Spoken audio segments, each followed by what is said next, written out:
Hello mga katrobol, mayong adlaw sa inyo tanan sa mga palangga tanga viewers, likers, kag labi na gid sa mga naga-share sa atong video.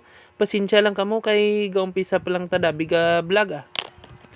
Biyahe gali kami subong halin San Rafael padto Saraga kay makuha kita sa aton nga fiber.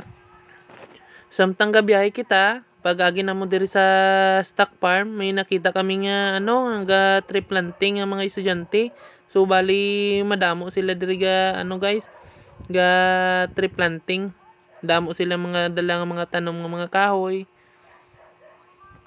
kag mga prutas. Pag-abot namon diri sa unhan sang nursery, so bali naghapit pa kami diri sa unhan sang nursery sa gintakda namon sang pisuay pa sang ligad nga adlaw.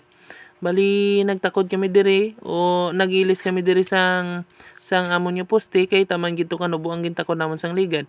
Ari si Nonoy Roger siya gid niyang nagapangamot sa amon nga mga poste kay siya ni nagapatindog kag nagaplastar.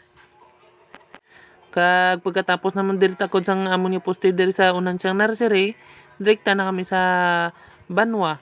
Sa naghapit pa kami diri sa plaza, public plaza sang Dumaraw.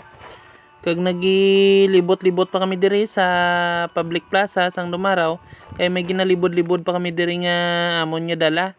Kay medyo mabugat kining amon dala, tigin libod-libod namon diri sa mga store para matamatan ka buhin kay taman gikabugat. Pagkatapos nagdikta kami diri sa public market sang Dumaraw. Naglapos kami sa Pasi. So tama gid ka traffic ang Pasi. Dikta na kami sa boundary. Lapos naman kami dayon sa halin sa Pasi, lapos naman kami sa Pututan. Bali ari kami di sa Pututan guys, propahuay do kami sa Pututan, tapos lapos na kami sa Raga.